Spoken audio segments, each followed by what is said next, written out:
राष्ट्रीय अध्यक्ष और प्रदेश अध्यक्ष, राष्ट्रीय अध्यक्ष और प्रदेश अध्यक्ष, तब तक इसी में पहले तो आशु मलिक जी को बहुत बधाई। उन्होंने लगातार पार्टी के लिए गाने बनाए, उसी कड़ी में और गाने बनाए उन्होंने।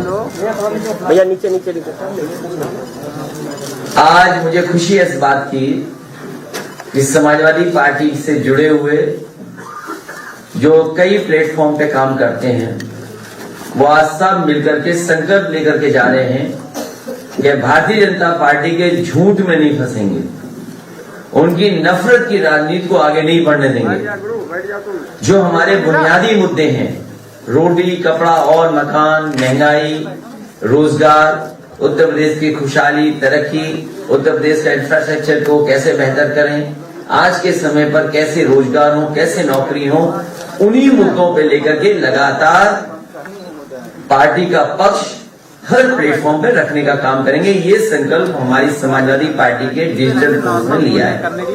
साथ ही साथ 300 यूनिट जो फ्री समाजवादी पार्टी का फैसला है, और साथ ही साथ उसके किसानों को सिंचाई के लिए बिजली मुफ्त, ये दोनों संकल्प के बाद समाजवादी पार्टी एक और संकल्प लेती है कि आने वाले समय में जब समाजवादी सरकार बनेगी तो पहले की तरह दुनिया के सबसे बेहतरीन लैपटॉप बांटने का काम किया था, फिर एक बार समाजवादी पार्टी अपने नौजवानों को, छात्रों को जो आगे की पढ़ाई पढ़ेंगे, उनके लिए फिर सरकार से लैपटॉप उपलब्ध कराने का काम सरकार से होगा। पहले लाखों दिए थे लैपटॉप, और इसका परिणाम यह हुआ कि लाखों लाख नौजवानों ने अपने आप रोजगार और नौकरी का इंतजाम कर लिया। उसमें कई उदाहरण हैं, कई ऐसे छात्र नौजवान हैं जिन्होंने लैपटॉप समाजवादी सरकार में पाया और अपने आप रोजगार और काम धंधा शुरू कर दिया।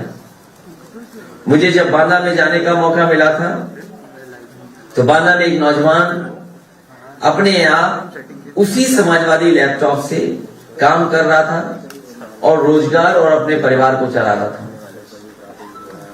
मुझे वो भी समय याद है जिस समय समाजवादी सरकार थी तो एक बेटी से लैपटॉप छीन लिया गया था और अखबारों में छपा था कि जब लैपटॉप छीन गया उससे तो पूरे घर ने खाना नहीं खाया उस दिन। उसके बाद जब मुझे जानकारी हुई तो मैंने अलग से उसको लैपटॉप भिजवाने का काम किया था। अभी जब मैं मिर्जापुर गया था तो उस बेटी, उस परिवार से मैं मिला था।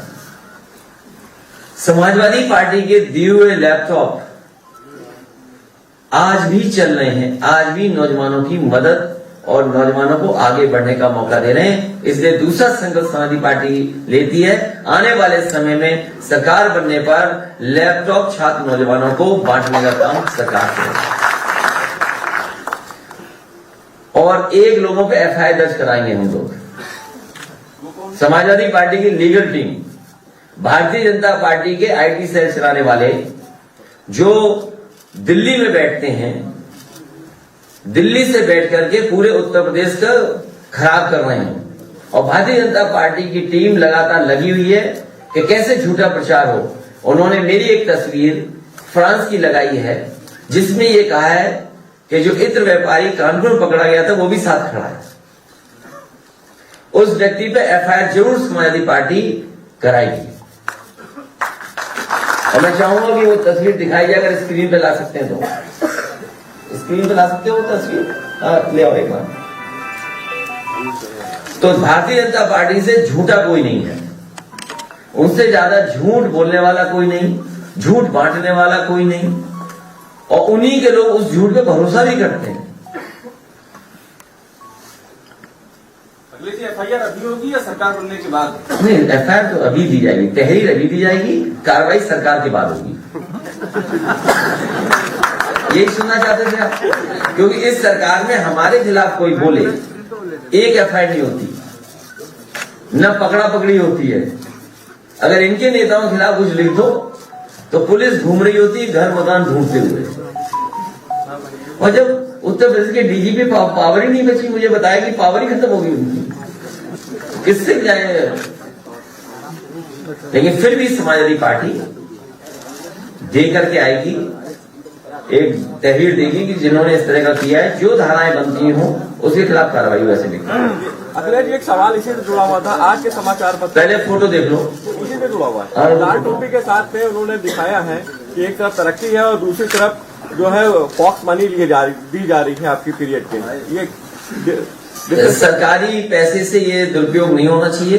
सरकारी पैसे का मतलब है कि हमारा आपका भी पैसा एड में लगाया जा रहा है, हमारा आपका पैसा भी एड में लगा करके हमारे खिलाफ प्रचार हो रहा है। आवाज नहीं आ रही। समय आने पर उसके लिए भी कार्रवाई होगी।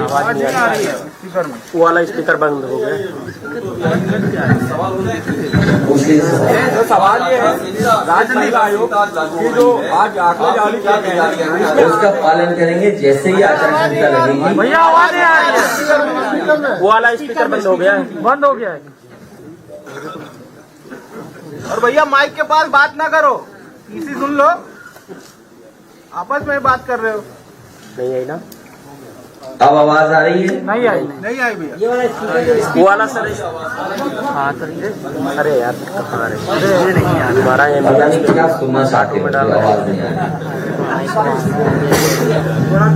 इसको हटा दो। सवाल ये था कि महिला आयोग सेंट्रल गवर्नमेंट ने अभी आंकड़े जारी किए हैं, उसमें 30,000 में आधे 16,000 से यूपी से दर्ज कहीं से 1 साल में।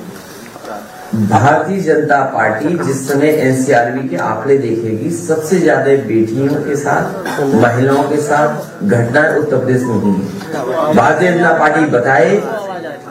अरे मैडम, वहाँ कोई मैडम बैठी है, उनकी आवाज आ रही है कैमरे में। सर भाई, भैया की आवाज ही नहीं आ रही है। ये आप तस्वीर देखिए, ये कौन है जिन्होंने हमारी तस्वीर लगाई है भारतीय जनता पार्टी की? ये किसके से पास बैठते हैं? आईटी हेड तो बड़े पद पे होंगे। ये बताइए, 2015 में फ्रांस ग्रास से शहर गए थे, कारण बताया करनौल में परफ्यूम पार्क बनाना है। यात्रा की तस्वीरें नजर आने में इतवादे वाली जिनकी दीवारों के पीछे और जमीन के नीचे निकल रही यूपी की जनता से लूटी गई अकूत दौलत है। इस व्यक्ति के खिलाफ समाजवादी पार्टी एफआईआर दर्ज कर उठा के वहाँ से हटा के ये व्यक्ति झूठा व्यक्ति है, पैसे के लिए झूठ बोल रहा है और भारत सरकार और उत्तर प्रदेश की सरकार से सहयोग लेकर के झूठ बोल रहा है। और मैं अपनी डिजिटल टीम से कहूंगा, इसकी तस्वीर लगा करके प्रचार करिए, ये सबसे बड़ा झूठा है।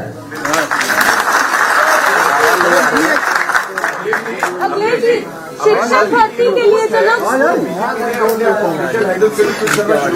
इस बार जाने वाली है बीजेपी का, पता नहीं लगेगा कहाँ गई बीजेपी।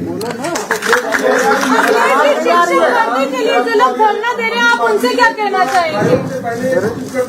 शिक्षक भर्ती के लिए जो लोग धरना दे रहे हैं, आप उनसे क्या कहना चाहेंगे? मैं उनको सम्मान देना चाहता हूं। वो अब धरना देना बंद करें, अपमानित होना बंद करें। ये सरकार उन्हें अपमानित करेगी, लाठी मारेगी। वो यहाँ से जाएं, अपने बूथ पर भारतीय जनता पार्टी को हराएं।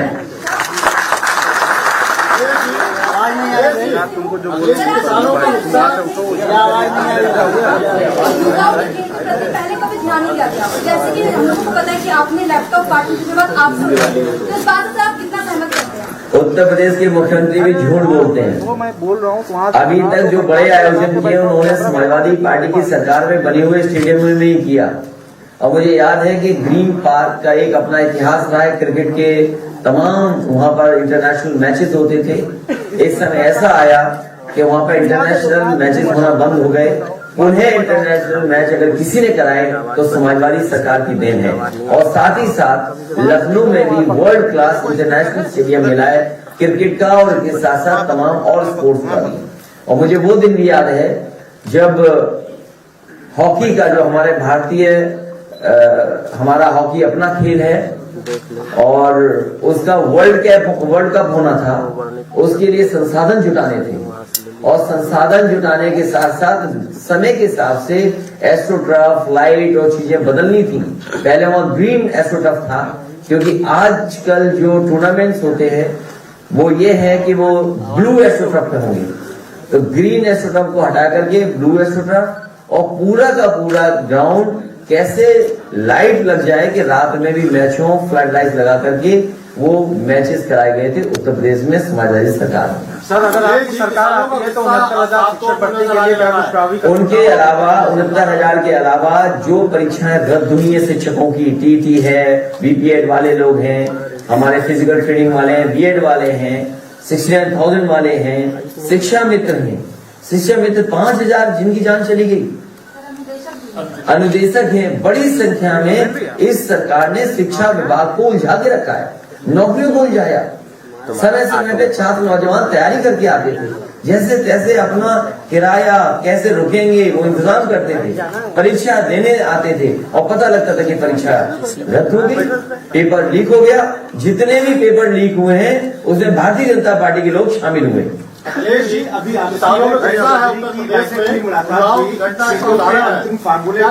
हमारी आरएलडी की सीटों की बातचीत हो चुकी है, साथ ही साथ और सहयोगी दल हैं उनके साथ भी सीटों की बातचीत हो गई है, तारीख का इंतजार कर रहे हैं और उसके बाद काम आगे बढ़ेगा। अखिलेश जी आज इलेक्शन कमीशन बड़ी रैली पर रोक भी लगा सकता है, वर्चुअल कैंपेनिंग के लिए आप लोग क्या प्लान है? समाजवादी पार्टी ने लाखों लाख लैपटॉप बांटे थे, डिजिटली तैयार हैं, संसाधन कम होंगे लेकिन फिर भी इन्हीं कार्यकर्ताओं की ताकत से इस बार चुनाव जीतने का काम करेंगे। हमारा एक कार्यकर्ता तैयार है चुनाव के लिए, वो इंतजार कर रहा है कि तारीख कब आएंगी और तारीख आते ही भारतीय जनता पार्टी का उत्तर प्रदेश सफाई होना शुरू हो जाएगा। ये झूठ बोलने वालों को, नाम बदलने वालों को बताइए, बीपी रावत जी का कौन सम्मान नहीं करता? किस देश का कौन व्यक्ति है जो सम्मान नहीं करेगा? मैनपुरी में बहुत सारे शहीद लोग हुए, एटा, मैनपुरी, गाजीपुर, राजनगढ़, मुजफ्फरनगर, ये तमाम शहीदों ने अपने देश का नाम आगे बढ़ाया। सैनिक स्कूल किसने बनाया? नेताजी डिफेंस मिनिस्टर, समाजवादी सरकार में बना। हमें कोई नाराजगी नहीं है, लेकिन ये सरकार है जो अब जिसको सम्मान देना चाहती है उसके लिए भी कोई काम नहीं करती, केवल नाम बदलती है। ये ऐसे मुख्यमंत्री हैं केवल नाम बदलने वाले हैं, इस बार जनता ही इन्हें बदल देगी। अयोध्या में मारे गए 2 कोठारी बंधुओं की बहनें आज मुख्यमंत्री योगी आदित्यनाथ से मुलाकात की है। आप भी अयोध्या जाने वाले, क्या उस बहन से मुलाकात करेंगे? मुझे केस याद नहीं, अखिलेश जी आप मुझे केस याद नहीं, लेकिन एक चीज हम बताते हैं आपको, एक व्यापारी परिवार यहाँ आया था प्रतापगढ़ का मिलने मुख्यमंत्री से, सुरक्षा मांग रहा था और वो प्रतापगढ़ पहुंचा, उसकी हत्या हो गई। और कई ऐसी बेटियां बहनें आई हैं जिन्हें आत्मदाह तक मुख्यमंत्री आवास में करना पड़ा, तब एफआईआर दर्ज हुई है। कौन नहीं जानता इन बातों को? केवल प्रचार पे चल रही सरकार, छोटे प्रचार पर। मैंने कई मौकों पर कहा कि हिटलर के पास केवल एक प्रोपोगेंडा मिनिस्टर थे, इस सरकार में तो पूरी सरकार प्रोपोगेंडा पे चल रही है। अखिलेश जी एक सवाल खड़ा हो गया कि भगवान परशुराम किसके हैं, आपके हैं या बीजेपी के हैं? भगवान परशुराम न समाजवादी पार्टी के न बीजेपी के हैं, भगवान परशुराम सबके हैं और जितने भी भगवान हैं वो सबके हैं। हमारा भारत देश इसी में तो कामयाब है कि हम हर एक भगवान को मान सकते हैं। पांडे जी बैठे हुए हैं, ये क्या एक युद्ध नहीं थी आपकी? और ये सवाल भी पांडे जी कर रहे हैं, उपाध्याय कर रहा है। कैसे आदमी हो आप? अपने लोगों को नहीं पहचान रहे? ये सब हमारे साथ आ गए, ये भी साथ आ गए, आप भी साथ आ गए। भाजपा के हर बड़ा छोटा नेता आपका नाम लेके जो है, ये सब साथ हैं और आप भी साथ हो। भाजपा के हर नेता जो है, छोटा हो या बड़ा, सब आपको लेकर नाम ले रहा है आपका। मतलब हमें जिताने जा रहे हैं ना। बहुत धन्यवाद उन लोगों का, वो इसलिए कि हम जीतने जा रहे हैं, जिताने के लिए वो सब नाम ले रहे हैं।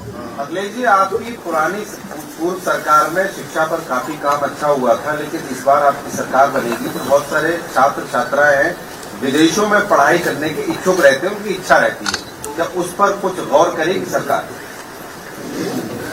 नेताजी जब भी सरकार में आए, शिक्षक लोगों की जितनी भी मदद हो सकती थी नेताजी ने की। समाजवादियों को पिछली बार मौका मिला, मुझे मौका मिला, जितनी समस्याओं का समाधान कर सकते थे किया है। और मानदेय तक लेकर के जो भी सुविधा दे सकते थे दिया।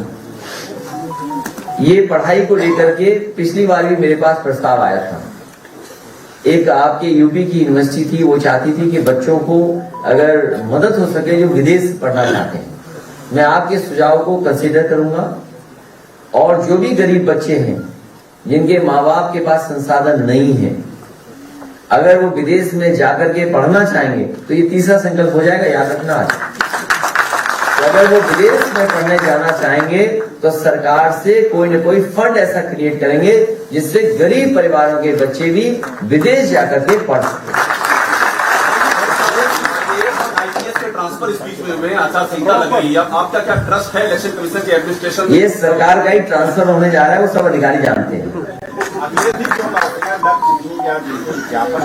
आरक्षण को लेकर जो अभ्यर्थी बड़ा सवाल खड़ा कर रहे हैं, तो क्या आपकी सरकार आने पर आरक्षण का रिव्यू करेगी जितनी नौकरियां मिली हुई हैं? जहां पर सरकार ने अनदेखी की है, मैं देख रहा हूं, सुन रहा हूं, और कई मौकों पर मुझे यहाँ बच्चे मिले हैं, कई विभागों के बच्चे मिले, कई यूनिवर्सिटी के प्रोफेसर मिले हैं जो इस तरह की शिकायत करते हैं। तो जो संविधान में जो बाबा साहब भीमराव अम्बेडकर जी ने जो रास्ता दिया, जो संविधान का रास्ता है, उसको अपनाया जाएगा। अखिलेश मुझे पिछले साल आरक्षण कार्मिकों का एक संगठन आपसे मिला था, इस बार वो लोग कह रहे हैं कि प्रमोशन में जो आरक्षण की बात करेगा, जो घोषणा पत्र में शामिल करेगा, हम उसके साथ खड़े होंगे। तो आज क्या आप ही घोषणा पत्र बनाने आए हो? जब समय आएगा तब देखा जाएगा।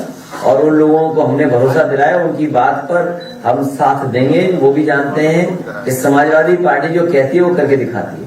है कि जो विद्यार्थी पूरे साल पढ़ाई न करें वो सोचे कि हम टॉप पर आ जाएंगे, ऐसा नहीं होता। इशारा आपकी तरफ है।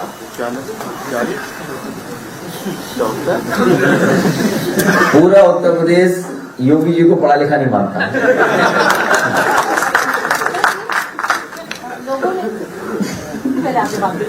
नहीं।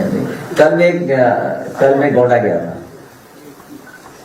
और समाजवादी सरकार में वो 4 लेन सड़क बनी है। मुझे याद है कि मैं जब नानपारा वाली सड़क को रामनगर, बाराबंकी से और नानपारा तक 4 लेन बनाना चाहता था, उस समय की सरकार ने कहा कि हम स्वीकृत कर चुके हैं सड़क, डबल लेन पेव शोल्डर, अभी 4 लेन नहीं बन सकती। बहुत कोशिश की, 4 लेन के लिए पैसा नहीं दिया, तो मैंने कहा कि अगर आप ये 4 लेन नहीं बना पा रहे तो मैं इसी के आसपास कई 4 लेन बना के दिखाऊंगा। तो बहराइच से श्रावस्ती 4 लेन बनी और एक नानपारा ये वाली आपकी जरवर मार्ग जो गोंडा को जोड़ता है वो 4 लेन बनी। मैं पहली बार चल करके आया हूं उस पर। सड़क पर जहां पर पेड़ पौधे या अच्छे फूलों के पेड़ लगने थे, वहां पर हमें पूरे डिवाइडर में सांड बैठे दिखाई दिए। जो मुख्यमंत्री का सबसे प्रिय जानवर हो, सांड, और 5 साल में सांड को नहीं हटा पाए। इधर आपके चैनलों ने तो कम स्टोरी दिखाई है, लेकिन मैं इधर देख रहा हूं कि बीबीसी भी स्टोरी सांड पे कर रही है। तो जो सरकार, जो मुख्यमंत्री दूसरों से पूछ रहे हैं, पढ़े लिखे नहीं है, वो बताए सांड का हटाएंगे डिवाइडरों से। और हमारे पत्रकार साथी अगली बार अपना स्मार्टफोन उनके हाथ में दे देना और कह देना कुछ ट्वीट करके दिखा दो।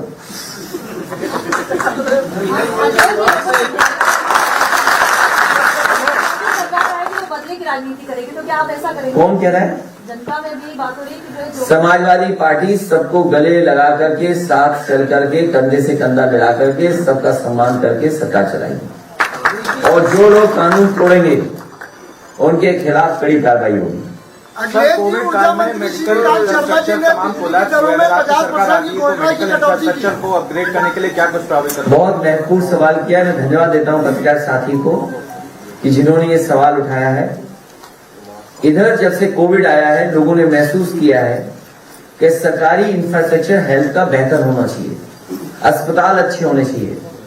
और समाजवादी सरकार थी, उस समय कोशिश की गई थी कि world class infrastructure medical sector में हो, और उसका उदाहरण पेश किया था। जो भी मेडिकल कॉलेज बन रहे थे वो वर्ल्ड क्लास मेडिकल कॉलेज बनाने की कोशिश थी। चाहे वो जौनपुर का मेडिकल कॉलेज हो जो आधा अधूरा भी दिखाई दे रहा है, जिसका उद्घाटन बीजेपी की सरकार ने कर दिया। आजमगढ़ का मेडिकल कॉलेज था, बहराइच का मेडिकल कॉलेज था, फैजाबाद का मेडिकल कॉलेज था, शाहजहांपुर का मेडिकल कॉलेज था। और मुझे याद है कि डॉक्टर त्रेहन जब वो अपने मेदांता का शिलान्यास करने आए थे, उनके साथ बड़े डॉक्टर्स की टीम थी। तो मैंने उनसे कहा कि सरकारी एक कैंसर इंस्टीट्यूट में बनाने जा रहा हूं, और वो कैंसर इंस्टीट्यूट ऐसा होगा जो आपके मेडिकल कॉलेज या आपके अस्पताल से भी बेहतर होगा। और उस समय समाजवादी सरकार ने एक बेहतरीन कैंसर इंस्टीट्यूट बना करके तैयार कर दिया। अगर कोई भी इंफ्रास्ट्रक्चर का काम अगर उस समय का देखेंगे तो कहीं ना कहीं कोशिश की गई कि जो इंफ्रास्ट्रक्चर बने वो वर्ल्ड क्लास बने। लेकिन जब से ये बाबा योगी जी की सरकार आई है, ये ध्वस्त कर दिए हैं, ये बर्बाद कर दिए हैं। जो वर्ल्ड क्लास इंफ्रास्ट्रक्चर था उसको भी तोड़ मरोड़ करके सब खराब कर दिया उन्होंने। एकदम आपको भरोसा दिलाते हैं कि जनता के लिए, गरीबों के लिए और जो गरीब किसान है उसके इलाज के लिए अगर बेहतर और अच्छे से अच्छे मेडिकल अस्पताल बनाने पड़ेंगे तो उस दिशा में समाजवादी सरकार काम करेगी। न केवल मेडिकल कॉलेज, सस्ती दवाई और एम्बुलेंस का भी इंतजाम करना पड़ेगा, तो और बड़ी संख्या में एम्बुलेंस का इंतजाम भी होगा। अखिलेश जी, ऊर्जा मंत्री श्रीकांत शर्मा जी ने भी बिजली की दरों में 50% कटौती की बात कही है। समाजवादी पार्टी ने 300 यूनिट फ्री और किसानों की सिंचाई के लिए फ्री बिजली, और मुख्यमंत्री जी कब बिजली के कारखाने का नाम रट करके बताएंगे, ये बता देंगे। ऐलान कर रहा है, क्या कहना चाहेंगे चुनाव आयोग से उत्तर प्रदेश के विधानसभा चुनाव को लेकर? हमारा चुनाव से यही निवेदन और अपील होगी कि भारतीय जनता पार्टी के भाषणों पर निगरानी रखें, इनकी नफरत फैलाने वाली राजनीति पर कड़ी नजर रखें। और सरकार एमएसएमई के लिए पीठ थपथपा रही है। जदयू का एक संगठन आपके संगठन से मिला था, उन्होंने भी कई चीजें बताई हैं आप लोगों को। मैं उनके कई बिंदुओं से सहमत हूं, क्योंकि जब तक व्यापारियों का और खासकर एमएसएमई वालों का मदद नहीं होगी तो रोजगार और नौकरी कहां मिलेंगी। तो साथ हमारा भी है कि कारखाने, उद्योग लगे बड़े बड़े, लेकिन वहीं छोटे कारोबार भी हमारे उत्तर प्रदेश में पनपे, आगे बढ़े, तभी जाकर के रोजगार और नौकरी मिलेगी। सर, जानकीपुरम में एक स्कूल बना हुआ आपकी गवर्नमेंट में बना था, अभ्युदय करके। शायद पूरे लखनऊ में वैसा स्कूल नहीं है, क्योंकि वो सरकारी स्कूल है जिसमें अंदर रैम्प भी बना हुआ है, बहुत सारी हाईटेक स्कूल है। तो क्या आपकी सरकार आएगी तो उस तरह का स्कूल और आप बनवाएंगे? वो मॉडल स्कूल्स थे, और क्योंकि एक जगह, 2 जगह मैंने बनाए थे, और मैंने विभाग से कहा था कि इस स्कूल को देख करके अपने मानक को बदल लीजिए, और अगर कहीं नए स्कूल बनाने हो, प्राइमरी, हायर सेकेंडरी, तो इन्हीं मानकों को लेकर के स्कूल बनाए जाएं, क्योंकि आज अच्छे स्कूलों की जरूरत है। स्कूलों का इंफ्रास्ट्रक्चर कम से कम ऐसा हो जो प्राइवेट स्कूलों का इंफ्रास्ट्रक्चर न हो। और मैं दावे के साथ कह सकता हूं, जिस स्कूल का आप नाम ले रही हैं, अगर आप उसका इंफ्रास्ट्रक्चर देखेंगे और किसी प्राइवेट स्कूल का इंफ्रास्ट्रक्चर देंगे तो उससे बेहतर आप उसको पाएंगे। तो ये समाजवादी सरकार की कोशिश थी, लेकिन हमारे बाबा मुख्यमंत्री जी को पढ़ाई लिखाई से क्या मतलब है? बदलने की कोशिश की हमारे बाबा मुख्यमंत्री जी को पढ़ाई लिखाई से क्या मतलब है? उस स्कूल को जो बनाया था उस जैसा कोई स्कूल नहीं बनाया उन्होंने प्रदेश में। एक सैनिक स्कूल नहीं दिया। जो बात मैंने यहाँ कहा नाम बदलने वाली सैनिक स्कूल की, मैनपुरी, अच्छा किया मैनपुरी का नाम बदल दिया। कम से कम हमारे मैनपुरी ने वो जगह तो दी वीपी रावत जी को सम्मान देने की। बाबा मुखर्जी ने कुछ बनाया नहीं, कहाँ सम्मान देंगे? अटल बिहारी वाजपेयी जी को जब सम्मान देना था तो हमारे स्टेडियम का नाम बदल दिया। समाजवादी सरकार का ही तो बना हुआ स्टेडियम है जिसका नाम बदला। तो कम से कम हमें खुशी है कि ऐसे बड़े लोगों को सम्मान दिया जा रहा है, लेकिन वो काम समाजवादियों का है। कृष्ण जी अभी निरंतर सपने में आ रहे हैं। कौन आ रहा है सपने में? कृष्ण भगवान जी। अच्छा अध्यक्ष जी, आपने किस हिसाब, क्या सवाल है आपका? कोई सवाल नहीं, आपने उस दिन बताया था कि कृष्ण भगवान निरंतर सपने में आ रहे हैं। नहीं, अगर आप यकीन मानिए, जिस भगवान के बारे में आप सोचते हुए सो जाएंगे वो भगवान जरूर सपनों में है। ये हमारे मान्यता है, बुजुर्गों ने बताया वही मैं करता हूँ। अध्यक्ष जी आप, लेकिन मुझे सुनने में आया कि मुख्यमंत्री जी कुछ और याद दिला रहे थे, कंस को याद दिला रहे थे। मैं ढूंढ रहा हूँ हमारे बच्चों के कंस कौन है।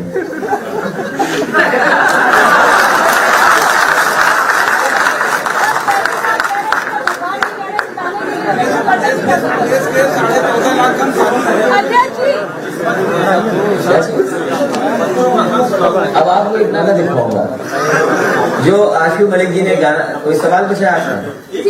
अध्यक्ष जी, जिस हिसाब से आपने कहा कि आप जो जिन्होंने सवाल किया वो कुछ देर तो बस समझ नहीं पाए जवाब कहाँ चला गया। अध्यक्ष जी, आपने बोला कि आप चिकित्सा को और आगे बढ़ाएंगे। जो एम्बुलेंस कर्मी है, 108 एम्बुलेंस कर्मी उनकी भी मदद करेंगे। उन एम्बुलेंस ड्राइवरों से कहिएगा इस भारतीय जनता पार्टी को भरोसा मत करिए। समाजवादी ने एम्बुलेंस चलाई थी, जो सुविधा देनी होगी सुविधा देंगे, जिससे कि हमारे गरीबों की वो मदद कर सकें। मैं उनको धन्यवाद भी देता हूँ कि कोरोना के समय पर और कोविड के समय पर जब कोई गरीब को नहीं बैठाना चाहता था अपनी गाड़ी में, परिवार के लोग भी एक दूसरे से दूरी बना रहे थे, उस समय अगर किसी ने मदद की थी गरीबों की तो यही समाजवादी सरकार में चलने वाली एम्बुलेंस ने लोगों की मदद की थी। इसलिए इन ड्राइवर्स की भी मदद करने का काम पुनः समाजवादी सरकार ने किया। 14.5 लाख कर्मचारी है प्रदेश में, इनकी एक मांग है कि पेंशन स्कीम लागू की जाए। हमारे कई कर्मचारी संगठनों से बात हुई है और कर्मचारी संगठनों में मैंने कह दिया उनकी बात में मानूंगा। अखिलेश जी, आपके बगल में जो बैठे हैं उनका परिचय नहीं हुआ हम लोग। ये स्वामी महामंत दास जी मिर्जापुर के रहने वाले हैं। नेताजी से बहुत लगाव रखते थे, पार्टी से बहुत लगाव रखते हैं, हालांकि इनके संबंध बीजेपी में भी है। वो बीजेपी के साथ भी उठते बैठते हैं, तो कुछ हमारी बात वहां पहुंचाते हैं, कुछ वहां की बात हमें बताते हैं।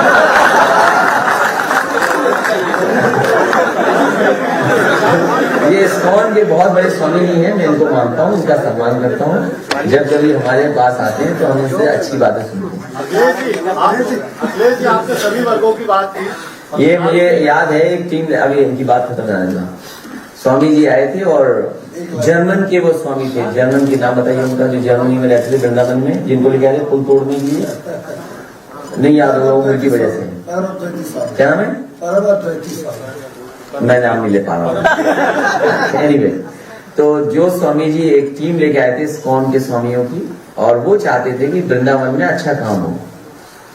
समाजवादी सरकार में जो चल रहे काम थे वो मैंने उन्हें बताया कि किसी घाट का शुद्धिकरण चल रहा है और लखनऊ से बेहतर रिवर फ्रंट वृंदावन में होगा। उसका काम शुरू किया गया था, बजट दिया गया था और एक ऐसा ब्रिज बन गया था बहुजन समाज पार्टी की सरकार में, जिसकी वजह से वो जो देखने का वो था, विजिबिलिटी थी, और वो वहां का नजारे को बड़ा डिस्टर्ब कर रहा था।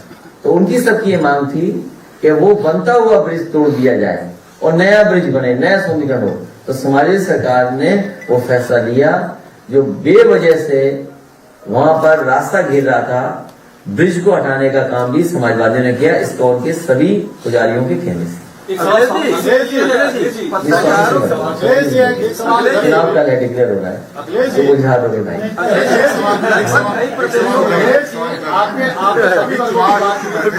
अगर ये तय होता है कि सब डिजिटल प्लेटफॉर्म पे या ऑनलाइन वर्चुअल तरीके से चुनाव लड़ा जाएगा, तो क्या आपको लगता है सारी पॉलिटिकल पार्टी जितनी इक्विप्ड है टेक्नोलॉजी के साथ, वो कंपटीशन में रह सकें और समाजवादी पार्टी को बीजेपी के टक्कर में आप कहाँ? उसमें हम ये मांग करेंगे कि इलेक्शन कमीशन कुछ फंड्स दे पॉलिटिकल पार्टीज को, जिससे कि वो अपना इंफ्रास्ट्रक्चर तैयार कर लें, क्योंकि बीजेपी के इंफ्रास्ट्रक्चर से हम मुकाबला नहीं कर सकते।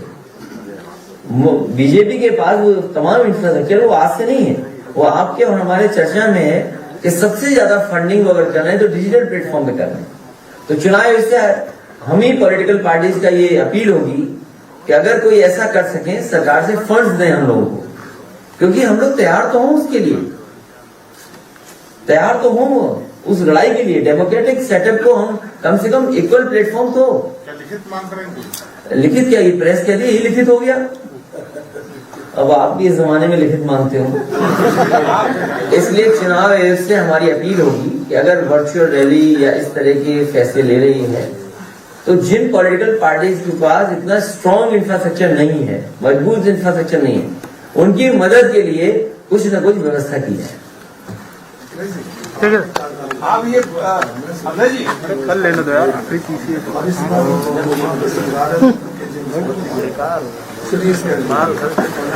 अब वो मशीनें तो बहुत दी थी, एक बीजेपी का नेता रिवॉल्वर लेके चला गया था तो मशीन ही खराब हो गई थी, याद है हमारा ही।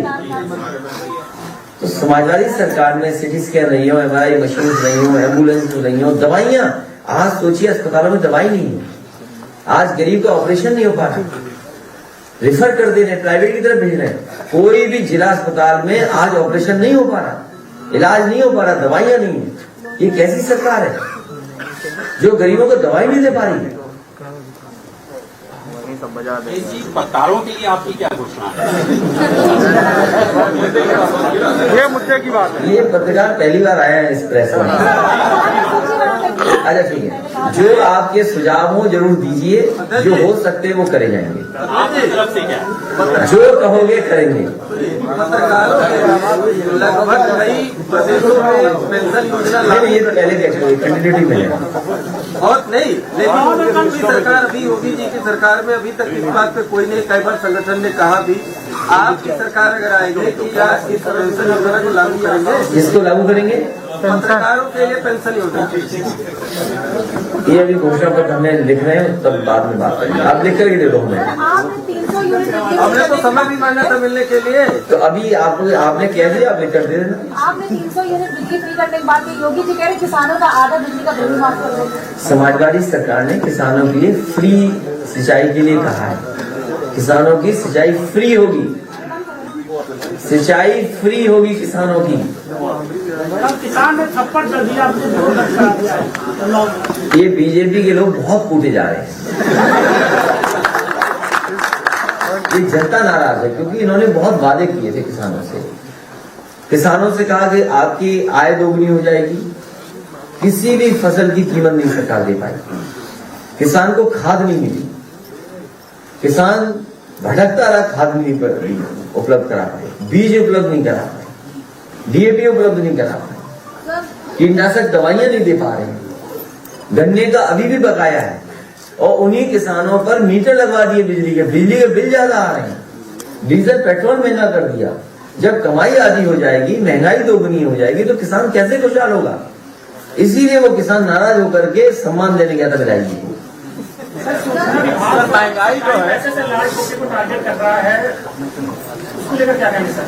सूचना विभाग में जो काम होते हैं वो सरकार की उपलब्धियों के प्रचार होते हैं, लेकिन ये पहली सरकार है जो पॉलिटिकल लाभ ले रही है उन प्रचारों से। ऐसे दोषी अधिकारी जो सुझाव और राय दे रहे हैं और ऐसी कंपनियां जिन्होंने ऐड बनाए हैं उन पर कार्रवाई हो। सर जैसे अभी कोविड है और आज प्रेस कॉन्फ्रेंस भी होने वाली है उसके चुनाव आयोग की, तो अगर एक ऑनलाइन वोटिंग का ऑप्शन होगा। ऑनलाइन वोटिंग के पक्ष में हम नहीं होंगे। फिजिकल वोटिंग चाहे हमें दो दिन वोटिंग करा लें, 2 दिन वोटिंग करा लें।